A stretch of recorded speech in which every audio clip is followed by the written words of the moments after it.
संगमनेरमध्ये मोठा प्रकार. नवीन बांधकाम पहिल्याच वादळी पावसात कोसळले. प्रशासनाची धडक कारवाई. संगमनेर शहरात नुकत्याच झालेल्या वादळी पावसाने संगमनेरमधील धोकादायक आणि निष्काळजी बांधकामाचा पर्दाफाश केला आहे. शहरातील एका प्रतिष्ठित डॉक्टरांच्या मालकीची नव्याने सुरू असलेली इमारत पहिल्याच पावसात कोसळल्याने परिसरात एकच खळबळ उडाली आहे.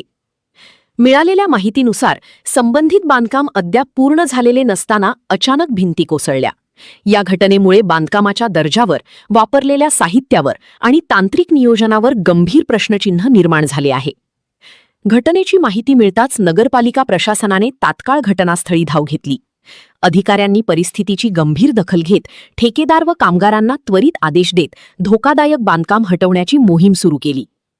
मुख्याधिकारी दयानंद गोरे यांनी स्वतः घटनास्थळी भेट देत परिस्थितीचा आढावा घेतला आणि बांधकामाचा धोकादायक भाग पाडण्याचे आदेश दिले.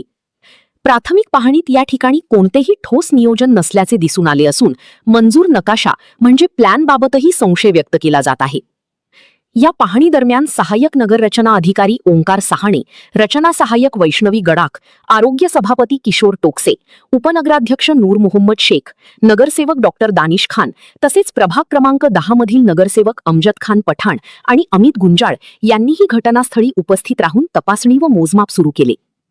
दरम्यान या घटनेत शेजारील घरांचे नुकसान झाले आहे. पाण्याच्या टाक्या, एसीचे आउटडोर युनिट, पाईपलाईन तसेच घरासमोरील वाहनांचे नुकसान झाल्याची माहिती समोर आली आहे. स्थानिक रहिवाशांनी याबाबत नाराजी व्यक्त करत संबंधितांवर कठोर कारवाईची मागणी केली आहे. आता थोड्याच वेळपूर्वी 1-1.5 तास पूर्वी संगमनेरमध्ये पाऊस सुरू झाला होता. ते पाऊस सुरू असताना आमच्या शेजारी असणाऱ्या बिल्डिंगचं बांधकाम चालू होतं. त्या बिल्डिंगच्या भिंती कोसळलेल्या आहे. हे याच्या आधी असं एक प्रकरण झालं होतं, पण शेजारच्यांना आम्ही कल्पना, शेजारचे जे लोक आहे व प्रशासन त्यांना आम्ही कल्पना दिली होती का हे भिंती व्यवस्थित नाही, बांधकाम व्यवस्थित नाही, तुम्ही याकडे काळजी घ्या. पण कोणत्याही प्रकारचे त्यांनी लक्ष न देता हे बांधकाम आता पुन्हा कोसळलेलं आहे. याची आम्हाला चौकशी व्हावी अशी विनंती. काय नुकसान झालेलं आहे? आमचं घराचे पाण्याची टाकी, एसीचा आउटडोर, पाईपलाईन वरती बऱ्याच छोटे मोठे प्रकारचं नुकसान झालेलं आहे. 4 व्हीलर पण आता भिंती कोसळताना एका ठिकाणी भिंती कोसळताना वरना 4 व्हीलर आमची आतमध्ये होती. आम्ही ती एकदम तातडीने एवढा काढत पुढे घेतली आणि भिंतीकडचे कोसळलेले आहे. ते आमचा जीव त्याच्यात वाचला. आमची हीच मागणी आहे का या बिल्डिंगची बांधकामाची चौकशी करावी पूर्णपणे व आम्हाला व्यवस्थित न्याय मिळावा. सुदैवाने या घटनेत कोणतीही जीवितहानी झालेली नाही. मात्र या प्रकारामुळे परिसरात भीतीचे वातावरण निर्माण झाले आहे. आज संगमनेर नगरपालिका हद्दीतील सुकेवाडी रोड येथे आता चौकशी केली असता समजले आहे की डॉक्टर इथफे यांचे चालू बांधकाम आहे.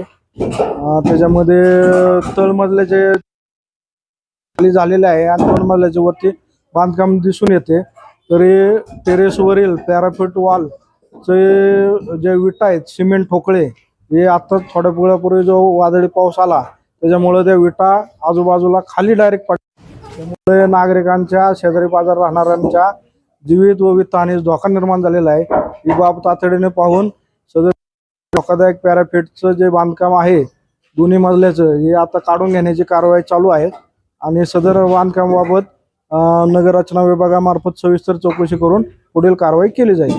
सर, तुम्ही या घटनास्थळी आले, तुम्हाला या घटनेची माहिती कशी मिळाली आणि माहिती मिळाल्यानंतर तुम्ही या ठिकाणी जेव्हा आले काय नक्की निदर्शनात आलं?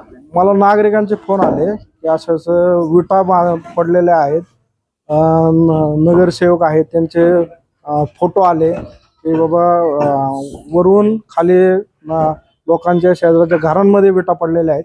त्यामुळे मी तातडीने इथं आलो आणि पाहणी केली असता की पॅराफिट वॉलच्या विटा, या सिमेंट ठोकळे विटा खाली पडलेल्या आहेत. यामध्ये काही नुकसान झालंय का? काही जीवितहानी वगैरे काही आहे? जीवितहानी नाही, पण घरांचे नुकसान झालेले आहे. आपण बघू शकता शेजारील घरांच्या सिमेंटच्या टाकीवर विटा पडलेल्या आहेत. सर्व त्यांच्या अंगणामध्ये विटा पडलेल्या आहेत. समजा पाऊस असल्यामुळे कोणी बाहेर नव्हतं, त्यामुळे थोडक्यात आपले सुदैवाने जीवितहानीची वगैरे घटना घडलेली नाही. पण हे अतिशय धोकादायक बांधकाम चालू होतं. यानंतर आपली कारवाई काय राहील? पूर्ण इमारत आता सध्या धोकादायक बांधकाम काढून घेतोय आणि रितसर याचं नगररचना विभागामार्फत सर्व चौकशी करून रितसर पुढील कारवाई केली जाईल. आता अंदाजे तुम्ही आल्यानंतर या घटनास्थळी काय असं निदर्शनात आलं ज्यामुळं या बांधकामाला पडायची वेळ आली किंवा पडलं गेलं, नेमकं असं काही? व्यारापीठच्या कडेला एकदम सिमेंटच्या विटांचं बांधकाम चालू होतं. त्याला जे आवश्यक जे त्याचं बळकटीकरणाकरता जे मटेरियल आहे ते वापरलेलं नाही किंवा बीम जे आडवे पाहिजे ते तसले दिसून आलेले नाहीत. त्यामुळे थोडंसं हे धोकादायक असं प्राथमिक दृष्ट्या निदर्शनात येतंय. त्याची आणखी चौकशी केली जाईल. आता सध्या पाऊस सुरू झालेला आहे. हम्म. संगमनेर नगरपालिका आणि मुख्य अधिकारी या नात्याने आपण जनतेला काय आव्हान करतो? जनतेला असं आव्हान आहे की धोकादायक इमारती जी आहेत त्या पहिल्या पावसाळ्यामुळे किंवा धोकादायक जी झाडं आहे त्यामुळे पहिल्या काही पावसामध्ये ते पडण्याचा धोका आहे. तर नगरपालिकेमार्फत सर्व धोकादायक इमारतींना नोटीस देण्याची कारवाई चालू आहे.